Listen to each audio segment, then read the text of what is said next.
বিসমিল্লাহির রহমানির রহিম। শুরুতে সেই মহান আল্লাহ তাআলার শুকরিয়া আদায় করি। আলহামদুলিল্লাহি রাব্বিল আলামিন। রাসূল সাল্লাল্লাহু আলাইহি সাল্লামের উপর দরুদ পাঠ করি, সাল্লাল্লাহু আলাইহি ওয়াসাল্লাম। অতঃপর আমি আপনাদের সামনে ধারাবাহিকভাবে ভিডিও দিয়ে আসছি, কিন্তু মাঝপথে 5-7 দিন আবার মোবাইলের জন্য বন্ধ ছিল, ভিডিওগুলো আমার যায়নি। আজকে আমি আপনাদের সামনে গুরুত্বপূর্ণ কিছু আলোচনা করতে চাই। সেটা হলো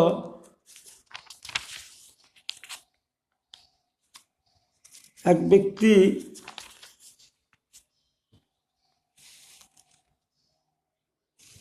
রাসূল সাল্লাল্লাহু আলাইহি সাল্লামের কাছে জিজ্ঞাসা করলেন যে, আল্লাহ নবী, জিহাদের তো অনেক সওয়াব, তা আমাদেরকে আপনি এমন আমল শিখে দিন যা জিহাদের সমকক্ষ হবে। তো রাসূল সাল্লাল্লাহু আলাইহি সাল্লাম বলবেন, তো আমি হাদিসটা আপনাদের একটু পড়েই শুনাই যে, আন আবি হুরায়রা ক্বালা যা রাজুল ইয়া রাসূলুল্লাহ সাল্লাল্লাহু আলাইহি সাল্লাম মা ফাকালা দুল্লানি আলা আমালিনা ইয়া দিলুল জিহাদা। ওই এক ব্যক্তি আসে, তাকে বলল রসুলকে, জি হ্যাঁ আল্লাহ নবী, তো আপনি আমাদেরকে জিহাদের সমকক্ষ আমল আমাদের শিখে দিন, যা দ্বারা আমরা আমল করব, জিহাদের সমকক্ষ আমল শিখে দিন। রসুল সাল্লাল্লাহু আলাইহি ওয়াসাল্লাম কলা আজিদুহু কলা হাল তাস্তাতিউ। আল্লাহ রসুল বলছেন যে, আমার তা জানা নেই, জিহাদের থেকে আর বেশি ভালো আমল কি আছে আমার জানা নেই। তবে কলা হাল তাস্তাতিউ, তুমি কি এমন কাজ করতে পারবে, ইজা খারাজাল মুজাহিদিউ, তুমি কি এমন কাজ করতে পারবে যখন মুজাহিদেরা একদল তারা জিহাদের ময়দানে রওনা হয়ে যায়, তখন তুমি তোমার নিজ মসজিদে গিয়ে কি করবে, নিজ খারাজাল মুজাহিদ, যখন মুজাহিদরা বেড়ে যাবে, আন্তাদ খুলা মসজিদ দেখা, তখন তোমার নিজ মসজিদে তুমি নামাজে দাঁড়িয়ে যাবে। ফাতা কুমা ওয়ালা তাকতুরা, এবং নামাজ শুরু করবে, বন্ধ করা যাবে না। ওয়া তাসমা ওয়ালা তুক্তিরা, এবং রোজা শুরু করবে, সিয়াম পালন করবে, কিন্তু তুমি কি করবে, বিরত হবে না, রোজা থাকতেই হবে, নামাজ শুরু চলতেই থাকবে, রোজাও শুরু হবে, বন্ধ হবে না, যতক্ষণ ওই মুজাহিদ বাহিনী ফিরে না আসে। কলা হুরায়রা, আবার যতক্ষণ মুজাহিদরা ফিরে না আসে ততক্ষণ তুমি নামাজ পড়তে থাকবে। তো আবু হুরায়রা বলেন, ফারাসাল মুজাহিদু লা ইয়াস্তান্নু ফি ওয়ালিহি ফায়াক তা ইয়াক তাবুল্লাহ হাসানাতিন, বুখারী মুসলিম হাদিস। এখানে বলা হচ্ছে আবু হুরায়রা থেকে বর্ণিত, মুজাহিদের ঘোড়া বাঁধা অবস্থায়ও যখন ঘাস খেতে থাকে, উদি ঘোরাফেরা করে, তখনও মুজাহিদের জন্য নেকি আমলনামা লিপিবদ্ধ হতে থাকে। তো এই হাদিসটা হলো বুখারী শরীফে 2785, মুসলিমের 1878/110। তাহলে জিহাদের সমতুল্য কোনো সওয়াব নাই, জিহাদের সমতুল্য কোনো সওয়াব জানা নেই। তাহলে আমাদেরকে বুঝতে হবে যে জিহাদটার এত সওয়াব হলো কেন। তো একটা হাদিস দেই, হাদিসটা দিয়েই আমি শুরু করি। সাউল ইবনে সাদ সাঈদী কলা রাসূলুল্লাহ সাল্লাল্লাহু আলাইহি ওয়াসাল্লাম গদওয়াতু ওয়ারাওহাতু ফি সাবিলিল্লাহ আযজা ওয়া জাল্লা আফদালু মিনাদ দুনিয়া ওয়া মা আলাইহা। এটা হাদিসটা হলো আন-নাসাঈর 3118 নম্বর হাদিস।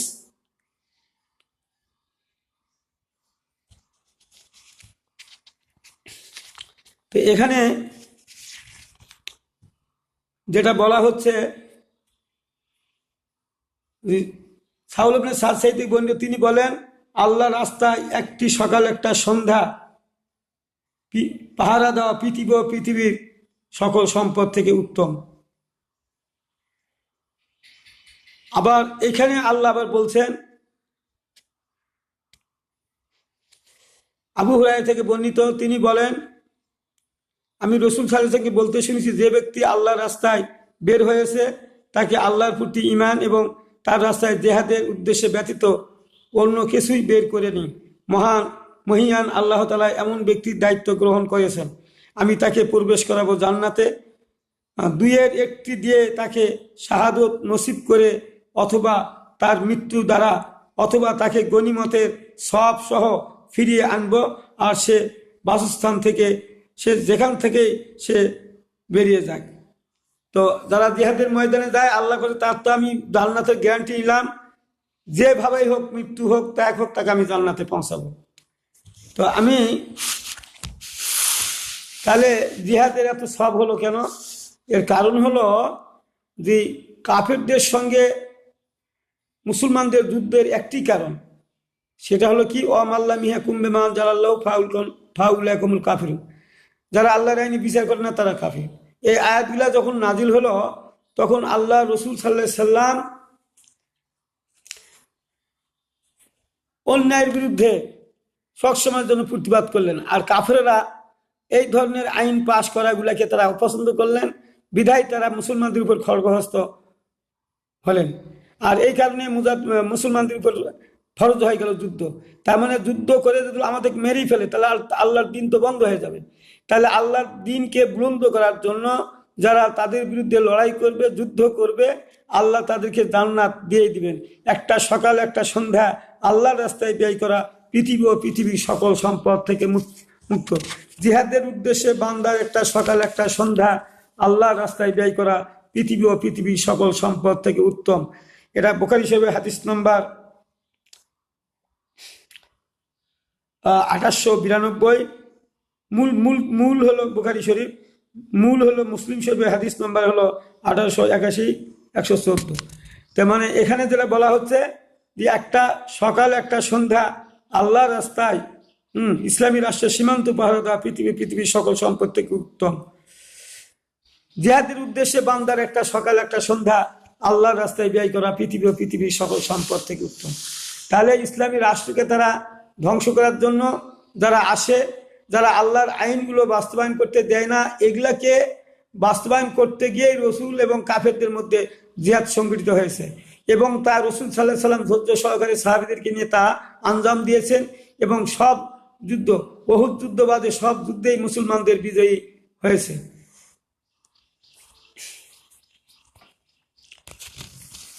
তো এখানে আমি যেটা আপনাদের বোঝাতে চাচ্ছি সেটা হলো, তাহলে এই আমলগুলো, যুদ্ধ জেহাদের আমল আসলো কখন? হিজরতের পরে।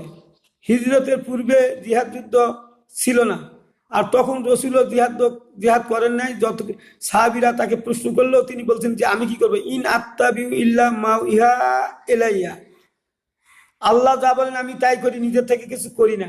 তো যেহেতু আল্লাহ আমাকে বলছে যে তুমি হিজরত করে মদিনায় যাও, উনি তো জিহাদ করার কথা বলছেন না। তো সাহাবীদ্বয় বলছেন যে আল্লাহ নবী, আমরা তো যখন মুসলমান হওয়ার পূর্বে আমরা মুশরিক ছিলাম, তখন তো জনগণ আমাদেরকে খুব সম্মান করত, আমরা খুব সম্মানের পাত্র হিসাবে থাকতাম, কিন্তু এখন তোমার উপর ঈমান আনার কারণে তারা আমাদেরকে হেয় প্রতিপন্ন করে এবং আমাদের কোনো দামও দেয় না। তো রাসূল সাল্লাল্লাহু আলাইহি সাল্লাম বললেন, তোমরা ধৈর্য থাকো, তোমরা ধৈর্য ধারণ করো, তোমরা যুদ্ধ করবে না। এখন হিজরতের আমাদের অর্ডার হয়ে গেছে, হিজরত করব। হিজরতের পরে সূরা হজের 39 নম্বর আয়াত দিয়ে যুদ্ধের ঘোষণা দেওয়া হলো, যে যারা তোমাদেরকে দুনিয়া বহিষ্কার করছে সেখান থেকে তোমরাও তাদেরকে বহিষ্কার করে দাও।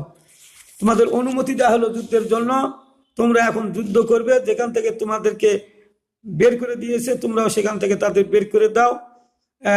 এটা হলো সূরা বাকারার 190 নম্বর আয়াত। তাহলে অর্ডার যখন হয়ে গেল যুদ্ধে, তখন রাসূল সাল্লাল্লাহু আলাইহি ওয়াসাল্লাম যুদ্ধ করছেন। তাহলে 13 বছর 14 বছর জীবনেও তার কোনো যুদ্ধ ছিল না। হিজরতের 1 বছর, আর ওদিকে হলো ধরো 13 বছর, 14 বছর কোনো জিহাদের হুকুম নবীর কাছে আসেননি, তো সেজন্য জিহাদও করে নাই। কিন্তু আমাদের এখানে সমস্যা হলো যে আমরা দ্বিতীয় হিজরি পর্যন্তই আমরা ইবাদত বন্দী করি, যেমন আমি এই কথাটা বলার উদ্দেশ্য হলো মানুষদেরকে বোঝানোর চেষ্টা করি যে আমরা বিভিন্ন দলে বিভক্ত হয়ে আমরা চলছি, আমল করছি, তাহলে এইভাবে চললে কি আমাদের কি জান্নাত পাওয়া যাবে? তো এই জন্য আমি এই কথাগুলো বোঝানোর চেষ্টা করি সকলকে, যে এখন আমরা যেহেতু রসুল সাল্লাল্লাহু আলাইহি সাল্লাম মক্কাতে হিজরতের পরে 5 ওয়াক্ত নামাজ, 5 দিনের মাথা জানাজার নামাজ ওয়াজিব হয়ে গেল, 7 দিনের মাথা জুমার নামাজ ফরজ হয়ে গেল, 18 মাস পর কেবলা পরিবর্তন হয়ে গেল, এখন বাইতুল মুকাদ্দাসের দিকে নয়, এখন হলো কাবা শরীফের দিকে মুখ করে নামাজ পড়তে হবে। এই যে বিধানগুলো পর আসতে থাকলো, শরীয়তের বিধানগুলো, আমরা রমজানের রোজা 2 হিজরি শাবান মাসে যখন ঘোষণা আসলো যে ইয়া আইয়ুহাল্লাযীনা আমানু কুতিবা আলাইকুমুস সিয়ামু কামা কুতিবা আলাল লাযীনা মিন ক্বাবলিকুম লাআল্লাকুম তাত্তাকুন, হে ইমানদারগণ, তোমাদের উপর রোজা ফরজ করা হলো যেমন তোমাদের পূর্ববর্তীদের উপর রোজা ফরজ করা হয়েছিল, যাতে করে তোমরা মুত্তাকি তাকওয়াবান হতে পারো। তাহলে এই 30টা রোজা যখন ফরজ হয়ে গেল, রাসূল সাল্লাল্লাহু আলাইহি সাল্লাম বললেন যে তোমরা ইহতিসাবের সহিত যদি 30টা রোজা পালন করো, তোমাদের পূর্বের সমস্ত গুনাহ মাফ করে দিবে। যদি তারাবির নামাজ পড়ো, পূর্বের গুনাহ মাফ, রাত্রি জাগরণ করো, পূর্বের গুনাহ মাফ। এই যে হাদিসগুলো বলা হলো, তখন কোনো শরীয়তের বিধিবিধান আসে নাই, সবেমাত্র এখন সবেমাত্র যুদ্ধ জিহাদের ঘোষণা আসতেছে। বদর যুদ্ধে রমজানের 13-14 তারিখে ঘোষণা চলে আসলো যে হে রসুল, ওই মক্কার কাফেররা তোমাদের মদিনাকে গুড়িয়ে দেওয়ার জন্য 1000 সৈন্যবাহিনী নিয়ে তারা এগিয়ে আসতেছে, তোমরা তাদেরকে মদিনার বাহিরে গিয়ে বাধা দাও। বদর যুদ্ধ এটা 17 রমজানে এই যুদ্ধ হয়েছিল 2 হিজরির। তো আমি যেটা বুঝাতে চাচ্ছি, তো মক্কাতে তো জিহাদ হয়নি, যুদ্ধ করবার লাগেনি, ওখানে তো করা দায়ও নেই, লোক সংখ্যাও কম ছিল, জনকাঠামো কম ছিল, আর সেখানকার লোকেরা সবাই যারা রসুলের যারা শরীক গোষ্ঠী তারা সবাই ইসলামের বিপক্ষে অবস্থান করেছিল, যার ফলে মক্কাতে থাকতে পারে নাই রসুল। তো এখন হিজরত করে আসার পরেই এই সমস্ত প্রতিবাদের কথা আল্লাহ বলে দিলেন। তো এখন এই যুদ্ধ করতে যায় তো অনেকে যুদ্ধ করতে চায় না, তখন এই হাদিসগুলো এসেছে যে তোমরা একটা সকালে একটা সন্ধ্যা যদি আল্লাহর রাস্তায় ব্যয় করো, তাহলে তোমাদের পৃথিবী ও পৃথিবীর সকল সম্পদ থেকে উত্তম। সেই জন্য যে সাহাবীরা বলেছিলেন যে হুজুর এমন আমল শিখে দিন জিহাদের সমকক্ষ সওয়াবের, আল্লাহ রসুল বললেন না, ওই রকম আমল আমি দেখি না। আর দেখি যে তোমরা যদি মসজিদে মসজিদে ঢুকবে, নামাজ পড়া শুরু করবে, রোজা থাকা শুরু করবে, কিন্তু যতক্ষণ মুজাহিদ দল যুদ্ধ থেকে ফিরে না আসে ততক্ষণ তোমাদের এই ইবাদত বন্দেগী চলতেই থাকবে। তখন সাহাবী বলল যে না, এরকম করা কারণ সম্ভব নয়, অতএব জিহাদের সমতুল্য কোনো সব নেই। তাহলে এই যুদ্ধ জিহাদগুলো আমরা না করি, আমরা এই যুদ্ধ জিহাদের সঙ্গে সামিল না হই, তাহলে আমরা যদি মারা যাই তাহলে আমাদের কি হবে? তাহলে এখানে আল্লাহর নবীর হাদিস হলো আন আবি হুরায়রা ক্বালা ক্বালা রাসূলুল্লাহ সাল্লাল্লাহু আলাইহি ওয়াসাল্লাম মান মাতা ওয়া লাম ইয়াকযু ওয়া লাম ইয়াদুজ বি নাফসিন মাতা আলা শুবাতি মিনান নিফাক। আবু হুরায়রা থেকে বর্ণিত, তিনি বলেন রাসূল সাল্লাল্লাহু আলাইহি ওয়াসাল্লাম বলেছেন, যখন তোমরা অন্যায় কাজ হতে দেখবে, অন্যায় কোনো দেখবে কিছু, তা বাধা দিবে, আর বাধা দিতে হবে। যদি কেউ বাধা না দেয়, বাধা দিল না এবং বাধা দিতে হবে কথা কোনোদিন কল্পনাও করলো না, চিন্তাও করলো না, এই অবস্থায় যদি সে মৃত্যুবরণ করে তাহলে সে জাহিলিয়াতে মৃত্যুবরণ করবে। তাহলে আমাদের দেশে অন্যায় অনাচার আছে কিনা, ফিতনা ফাসাদ আছে কিনা, সব আছে। তাহলে এখন যদি আমরা নামাজ পড়ি, রোজা করি, এই সমস্ত ফিতনা ফাসাদের বিরুদ্ধে কথা না বলি, আর মারা গেলে রাসূল সাল্লাল্লাহু আলাইহি ওয়াসাল্লাম বললেন জিহাদের মুনাফিকের মৃত্যু হবে, তো মুনাফিকের তো স্থান দুজকের সর্বনিম্ন স্তরে। তাহলে আমরা যে এইগুলা থেকে বিরত থাকি, অথচ এখানে ফিতনা ফাসাদ সব চালু আছে, আল্লাহর জমিনে আল্লাহর আইন বাস্তবায়ন নাই, কোনো চোরের হাত কাটা হয় না, জেনার বিচারে সংসার হয় না, আল্লাহর কোনো বিধিবিধান এখানে কায়েম নাই। তাহলে এখানকার লোকেরা বসে থাকার সুযোগ আছে কি? সুযোগ নাই, এখানে কোনো বসে থাকার কোনো সুযোগ নাই। যুদ্ধ জিহাদ আমাদের চালিয়ে যেতে হবে। সেটা কি, কোন আয়াতের হুকুম? রাসূল সাল্লাল্লাহু আলাইহি ওয়াসাল্লাম কি যুদ্ধ চালিয়ে গেছে আল্লাহর হুকুম ছাড়া? ওয়াকাতিলুম হাত্তা লা তাকুনা ফিতনাতুন ওয়া ইয়াকুনা দ্বীনু কুল্লুহু লিল্লাহ। তোমরা তাদের বিরুদ্ধে যুদ্ধ অব্যাহত রাখো যতক্ষণ পর্যন্ত না দুনিয়া থেকে ফিতনা ফাসাদ উচ্ছেদ হবে, আল্লাহর জমিনে আল্লাহর বিধান কায়েম হবে। এখন বুঝতে পারলেন? তাহলে এই কাজগুলা, যুদ্ধগুলা কেন করতে হয়েছে? করতে হয়েছে এই কারণে যে এই সমস্ত আইন কানুনগুলো রসুল সাল্লাল্লাহু আলাইহি সাল্লাম যদি না বলতো তাহলে তাদেরকে মক্কা ছেড়ে আসতে হতো না। কারণ তারা বলছে যে তুমি নামাজ পড়ো, রোজা করো, সব কিছু করো, কিন্তু আমাদের মূর্তিগুলো সম্পর্কে, আমাদেরকে এই মদ জুয়া সম্পর্কে, আমাদের বিচারগুলো সম্পর্কে আপনি কিছু বলেন না। তাহলে আমরা আপনাকে সারাদিন আপনি যা করবেন আমরা বাধা দিব না, এবং তুমি যদি এরা যদি না হয়, তুমি যদি বাদশাহী দাও বাদশাহী দিব, অনেক কিছু তারা প্রস্তাব দিয়ে রসুল সাল্লাল্লাহু আলাইহি ওয়াসাল্লামের তো উদ্দেশ্য এই দুনিয়া থেকে সকল প্রকার ফিতনা ফাসাদ উচ্ছেদ করে দিয়ে সেখানে আল্লাহর জমিনে আল্লাহর বিধান কায়েম করার জন্যই আল্লাহ তাআলা রসুলকে পাঠিয়েছেন। তো রসুল সাল্লাল্লাহু আলাইহি ওয়াসাল্লাম তো যুদ্ধ জিহাদ কেন করলেন? নামাজ রোজা এগুলো করলেই যদি আমরা জান্নাতি হয়ে যাব, তাহলে রসুল পাক সাল্লাল্লাহু আলাইহি সাল্লাম কেন আমাদেরকে এত কষ্টের মধ্যে নিজেও পড়লেন, আমাদেরকেও ফেলালেন? তাহলে তো আমরা তো নামাজ রোজা করে তসবিহ তাহলিল জিকির আজকার করে আমরা জান্নাতে যাব। তাহলে এই ধরনের কি কোনো সাহাবীদের ইতিহাস আছে যে তারা এই ধরনের কর্মকাণ্ড তসবিহ তাহলিল করে জিকির আজকার করে সমস্ত যুদ্ধ জিহাদ বাদ দিয়ে অন্যের বিরুদ্ধে কথা না বলে চুপচাপ এই সমস্ত ইবাদতবন্দি করেছেন? এই ধরনের সাহাবীদের ইতিহাস আমরা হাদিস দ্বারা আপনারা আমাদের দেখান যে ওই নামাজ রোজা একটু করলে হবে, এগুলো করতে হবে না। হ্যাঁ, আপনাদের ব্যাপারে আমি এ কথা বলি, ওই সময় যারা যুদ্ধ জেহাদের নীতিগুলো আইনগুলো পাশ না হওয়ার আগে যারা ওই নামাজ পড়ছে, রোজা করেছে, ওই যেটুকু শরীয়ত এসেছে সেইটুকুই পালন করেছে, আর এই অবস্থায় তারা মৃত্যুবরণ করেছে, তারা সবাই জান্নাতি। কারণ তখন শরীয়তের বিধানগুলো সম্পূর্ণ নাজিল হয়নি। তো এই জন্য আমাদের অনেক ভাইরা কয় যেগুলা রসুল বলে নাই, রসুল বলছে। তাহলে এই যে উহুদ যুদ্ধে 300 জন সাহাবী ফিরে আসলো, তাদের অপরাধটা কি ছিল?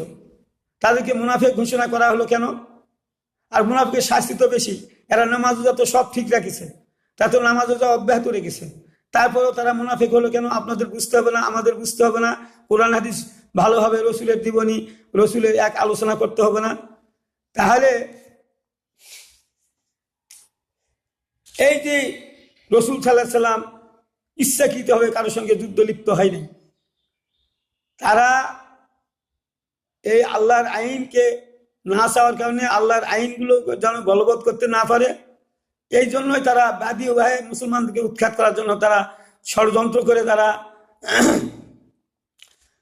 যুদ্ধের জন্য এগিয়ে আসছিলেন। তখন আল্লাহ তাআলা রসুলকে বলে দিলেন, এখন তোমরা তাদের ঠেকাও, এখন যুদ্ধ করো। তোমরা যে যুদ্ধ করার এত এক মনে করতে, যুদ্ধ করতে চাইতে, কথায় কথায় যুদ্ধ করতে চাও, তাহলে এখন করো।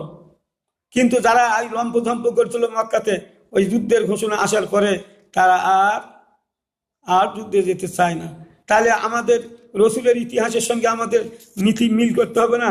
এখানে আল্লাহর নবী বলেছেন, মান আতানি দাখালাল জান্নাত ওয়া মান আসানি ফাকাত আবি। যারা আমার কর্মকাণ্ড করলো তারা জান্নাতে প্রবেশ করলো, যারা আমার কর্মকাণ্ড অমান্য করলো তারা আমাকে অস্বীকার করলো। তাহলে আপনি যদি যুদ্ধ জিহাদ এগুলো না মানেন, তাহলে রসুলের কর্মকাণ্ড যদি না মানেন, তাহলে আপনি কি জান্নাত পাবেন? আর আল্লাহ রসুল বলছে, ইন আত্তাবিউ ইল্লা মা ইউহা ইলাইয়া, আল্লাহ যা বলেন আমি তাই করি, নিজের থেকে কিছু করি না। ওয়ালাউ কুনতু আলামুল গায়ব লাস্তাকশারতু মিনাল খায়রি ওয়া মা মাসানি আসু। রসুল বলছে, আমি যদি গায়েবের খবর জানতাম তাহলে আমি কোনো খালি পূর্বতে আমি খালি কল্যাণই লাভ করতাম, খালি ভালোই কাজই করতাম, কোনো অকল্যাণ আমাকে স্পর্শ করতে পারতো না, কারণ আমি আগেই সতর্ক হয়ে যেতাম, ভালো কাজ করতাম। রসুল বলছে, আমি গায়েবের খবর জানি না, আল্লাহ যা জানায় আমি সেইটুকুই জানি। তাহলে সেই জন্যই আপনি রসুল যুদ্ধ জিহাদ করলে, আর রসুলের কর্মকাণ্ডের সঙ্গে আপনার যদি যুদ্ধ জিহাদ না থাকে, এই অবস্থায় মৃত্যুবরণ করলে রসুল বলছে তারা মুনাফিক জাহিলিয়াতে এক নিয়ে মারা গেল। আপনি এই হাদিসগুলোকে লক্ষ্য করবেন না? এই হাদিসগুলো কি আপনারা মেনে চলবেন না? এতদিন ধরে বুখারী পড়ালেন, এতদিন ধরে এক পড়লেন বড় আলেম, অথচ আপনারা রসুলের মাদানী জিন্দিগিকে অস্বীকার করে শুধু ওই দ্বিতীয় হিজরি পর্যন্ত নামাজ রোজা এগুলা করেই জান্নাতে যাওয়ার জন্য মানুষদের দাওয়াত দিচ্ছেন। এই কারণেই তো আমরা 73 দলে বিভক্ত হয়ে পড়বো। রসুল সাল্লাল্লাহু আলাইহি ওয়াসাল্লাম বলেছেন, 73 দল হবে আমার উম্মতের মধ্যে, 72টা যাবে জাহান্নামে, একটি দল যাবে জান্নাতে। সেই দলটি কোনটা? মা আলাইহি ওয়া আসহাবি। রসুল বললেন, আমি এবং আমার সাহাবীগণ খোলাফায়ে রাশিদিনরা যে আদর্শ নীতি অবলম্বন করেছে, সেই নীতি যারা অবলম্বন করবে তারাই জান্নাতি দল হবে, ৭৩ মধ্যে দল হবে, একটি দল সেই দলে সংঘবদ্ধ হবে। তো এই হাদিসগুলা জানার পরেও আপনারা ওই গিরা দিয়ে নামাজ রোজা ছাড়া আর কোনো ফজিলতের কথা ছাড়া আর কিছুই বলেন না। কারণ আপনাদের এগুলা না করার কারণে সাহাবীগণ যদি মুনাফিক হয়ে যায়, আর আমরা যদি এই যুদ্ধ জিহাদগুলা না করে কিয়ামতের ময়দানে উঠি, আল্লাহ যদি আমাদেরকে প্রশ্ন করে তোমাদের আমলে ফিতনা ফাসাদ ছিল কিনা, বলে ছিল, অন্যায় অনাচার ছিল কিনা ছিল, তাহলে আমার আইন কি বাস্তবায়ন ছিল তোমাদের আমলে? তখন তো বলবি না, ছিল না। তাহলে তোমরা কি করেছো? আমি তো বলেছি তোমাদের যুদ্ধ জিহাদ চলতেই থাকবে যতক্ষণ না দুনিয়া থেকে ফিতনা ফাসাদ উচ্ছেদ হবে, আমার জমিনে আল্লাহর আমার আইন কায়েম হবে, ততক্ষণ তোমরা না হবে, ততক্ষণ তোমরা সংগ্রাম চালিয়ে যাবে। তো তোমরা কি চালিয়েছিলে? তখন তো আপনারা নামাজ রোজা ছাড়া কিছু করেন নাই। সেদিন কি জবাবদিহি করবেন? আর ওই তো সাহাবীরা বলবে, যদি ধরেন আমাদেরকে নামাজ পড়িয়ে দিল, আমাদেরকে জান্নাত দিয়ে দেন, তাহলে কিয়ামতের ময়দানে ওই সমস্ত সাহাবীরা তো প্রশ্ন করবে, ওয়াদাল্লাহ হাক্কুন, আল্লাহ তার ওয়াদা খেলাপ করে না। যে বলবে, হে আল্লাহর রাসূল, হে আল্লাহ, তারা তো শুধু নামাজ রোজা করে আসছে, তা আমরা তো নামাজ রোজা করতাম, খালি শুধু জিহাদের ময়দান থেকে একটু ঘুরে গেছি আর আমরা মুনাফিক হয়ে গেলাম। তাহলে আপনি যদি তাদের জান্নাত দেন, তাহলে আমাদেরকে আপনি জান্নাত দিবেন না? তাহলে সেদিনকে আল্লাহ বিপদে পড়বেন না? তা আল্লাহ কি বিপদে পড়বে? এই ধরনের আপনাদের চিন্তা চেতনার মধ্যে আছে? কখনো নেই। আসলে আল্লাহ সঠিক বিচার করবেন। ফালিয়াউমা লা তুযলামু নাফসুন শাইআ ওয়া লা তুজাউনা ইল্লা মা আনতুম তা'লামুন। আল্লাহ বলছে, কিয়ামতের ময়দানে আমি কারো প্রতি জুলুম করব না, তোমরা যাহা করে এসেছো তারই প্রতিফল দেওয়া হবে। তাহলে ভাইরা আমার, আমাদের কর্মেরই হিসাব হবে, কর্ম কোনো কম বেশি করা হবে না। তাহলে রসুল ও সাহাবীগণ বললো, রসুল বললো যে ৭৩ দলে এক দল হবে, আমি এবং আমাদের রাশিদিন, একজন বলা হয়েছে খোলাফায়ে রাশিদিন। তো এদের কি কর্মকাণ্ড ছিল এটা আপনি জানবেন না, আর সেই জেনে নিয়ে সেইভাবে চলার চেষ্টা করবেন না? তাহলে ৭৩ দল তো হয়ে গেছে। তাহলে আপনি যদি নামাজ করে অন্যগুলো না মানেন, তাহলে তো আপনি ৭৩ দলের ৭২ দলের মধ্যে আপনি থাকলেন। আপনি তো সব হুকুম মানলেন না, তাহলে ৭২ দলের মধ্যে থাকলেন।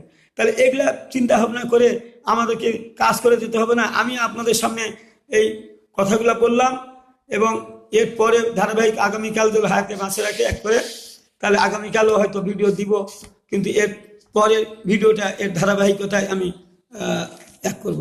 আপনারা আমার এগুলো সাবস্ক্রাইব, শেয়ার, যার আগে সব